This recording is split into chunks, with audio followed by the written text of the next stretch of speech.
Un peu décalé mais pas largué, la Sainte-Marienne dans cette course au titre se déplaçait à Saint-Benoît. Et contrairement aux apparences, un déplacement qui peut s'annoncer périlleux, mais finalement abordé avec succès par les joueurs de Fred Bachelier, Stade Jean-Alain. Et quand c'est pas tranquille comme cela, il vaut mieux être très solide. Alors, la Sainte-Marienne, pour ceux qui l'ont découverte, ou ceux qui la connaissent depuis maintenant quelques mois, savent qu'elle a un fond de jeu relativement très intéressant, très agréable à regarder. Donc elle peut s'appuyer, encore une fois, sur cette façon de jouer, sur ce jeu collectif à une touche de balle. Ça circule bien.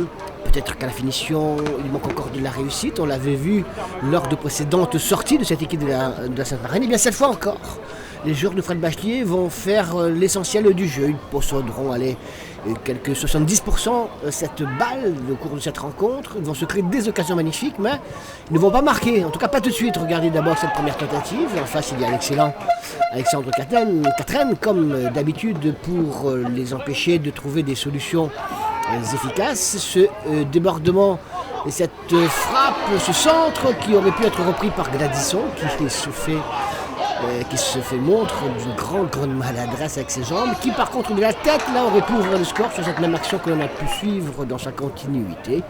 Il n'en est rien, donc 0-0 score à la pause. En seconde mi-temps, c'est l'USB qui est sur le point d'ouvrir le score. Regardez cette balle qui aurait pu être reprise par un attaquant bénédictin, ce qui n'a pas été le cas, me direz-vous, mais en tout cas ça ne compte pas. Et sur ce coup franc, regardez la possibilité pour le capitaine Christopher Ferrer d'ouvrir le score, mais malheureusement pour lui, le gardien Rudy Pouloussami est à la parade. Donc la première belle occasion quand même, elle est bénédictine. Dès lors, les Sainte-Mariens vont quand même se dire, attendez, on est quand même les meilleurs, on est quand même ceux qui jouent le titre, ceux qui veulent être champions de la Réunion, eh bien, on va mettre la pression, mais la pression sur la défense bénédictine, ça ne tient pas toujours. Une équipe bénédictine remarquablement organisée devant son gardien de but, Alexandre Catherine. Les occasions Sainte-Marienne vont se multiplier, on en a vu une, on en verra une deuxième, regardez, avec ce débordement côté droit, un centre pour une reprise immédiate. Pas tout à fait, c'est sur le côté gauche avec le capitaine Mdoima. Bourabia, contré à son tour, toujours 0-0, les minutes s'écoulent. On craint pour les Sainte-Marienne qu'ils devront regagner leur domicile sur ce score de parité, 0-0, alors que l'USB se montre toujours dangereuse. Regardez cette tête de foudre qui aurait pu trouver la lucarne de but de Pouloussami. Et finalement, à la 86e minute du match, donc à 4 minutes de la fin, cette action Sainte-Marienne sera conclue par Gladysson. Bourabia tout d'abord, ballon côté gauche, Mdoima qui va lever ce ballon non pas dans les pieds, mais sur la tête. C'est ce qu'il fallait de Gladysson. Boum! Et ce match, et ça fait un but à 0, ce sera suffisant pour les Sainte-Mariens pour repartir avec les 4 points de la victoire. Ça n'est pas volé, mais un 0-0 n'aurait pas été scandaleux pour l'équipe bénédictine qui a été très courageuse, qui était parfaitement organisée. Mais encore une fois, ça n'a pas suffi. Sainte-Marie gagne 1-0 à Saint-Benoît et c'est bien l'essentiel là pour les joueurs du Fred Bachelier.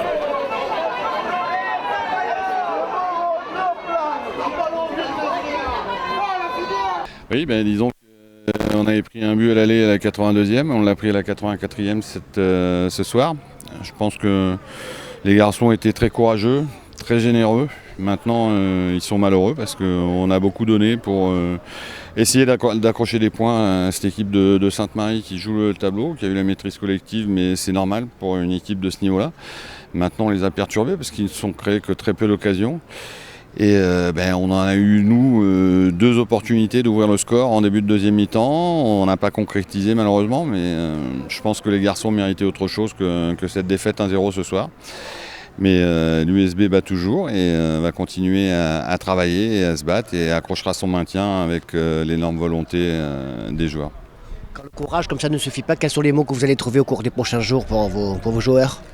On trouve toujours des mots, mais ils font partie du vestiaire. On a une vie de groupe et de vestiaire qui est très intense. On a des échanges qui sont très positifs dans l'intérêt des clubs et on a un groupe qui est vraiment extraordinaire parce que depuis février, ils font des miracles et ils vont encore en faire. À la mi-temps, j'avais dit aux joueurs d'ailleurs qu'il faut qu'on soit patient puisqu'ils défendaient bien, ils étaient bien en place, ils arrivaient à couper pas mal de fois nos ballons vers la profondeur.